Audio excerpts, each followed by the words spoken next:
was Friday, the 5th of February. It was a beautiful spring day for the students of California Baptist University. However, little did they know that this day would forever be engraved into their memories. The moisture level of the cottage sewer system has been rising substantially for the last couple of years. 300 kilometers from the east row of the cottages, there was a discovery of a deadly black mold infestation. This deadly fungus quickly spread and devoured everything in its path. Once word spread about the black mold, the peaceful community within cottage turned to chaos. Only a few members of the cottage happened to survive this encounter, and many other stories have been left untold. Until now. It was like any other day, really. I was walking back from Briscoe's at night, and all of a sudden I heard commotion coming from the cottages. All of a sudden, people were running everywhere, screaming. They were all scared. I mean, as I made my way through the crowd, there I saw my roommate lying on the ground. Come on, bro. We gotta get out of here. Nah, man. Just leave me here. Save yourself. But we're in this together. I'm going home, Curtis.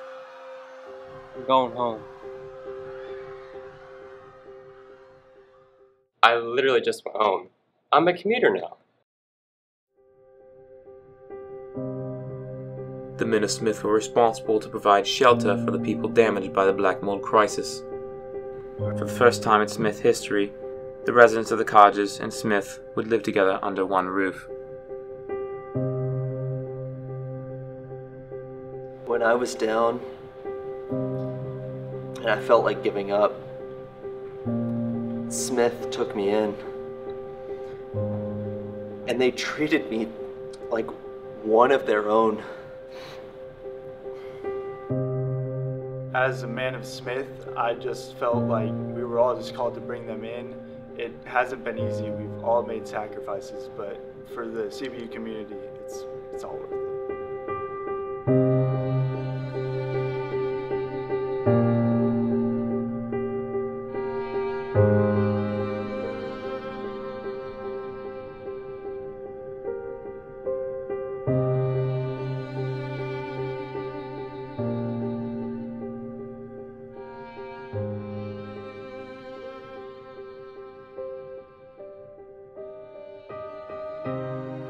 Did I want them to come? No. Did they come? Unfortunately. But you gotta deal with it. The hardest part about moving into Smith would probably be sharing a bathroom with an entire hall of guys.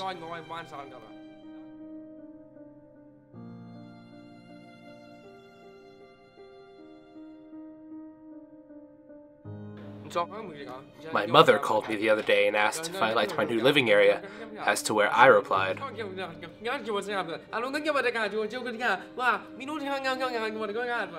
no. The what? The black mold? I don't think we should be focused on the color of the mold. Green mold, white mold, yellow mold, red mold. I don't think it matters. I think they all end to the same result, and I think we should treat them equally. But black mold does matter. So I'm just so excited for the cottage residents to come over. Like, it's gonna be so much fun. And we don't really have black mold over here. Like, black mold, ew. Your experience is gonna be so great. Like, the people are great, the rooms are great. It's to die for. You know, this whole situation that we're in actually reminds me of a passage that I was reading just the other day in my morning devo that I do every morning. And funnily enough, the passage speaks of God asking the Israelites to treat the nations with no mercy. And as we can see in here, here we are, that we ought to treat the issues that we're facing, such as the black mold, in the same way, with no mercy. Upon agreeing to this interview, the following individual wished not to have his or her identity revealed.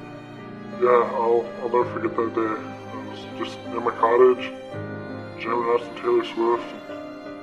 I just looked up and I saw it. I saw the mold in the wall. And I didn't think I'd make it out. I just dropped to the floor and started crawling. I was trying to get to the door, and when I got out, fresh air, Smith Hall RAs were there. And when I saw Philip's beard, I just knew everything would be okay. Smith Hall, they took me in where I needed them most. And they were let down in the tunnel.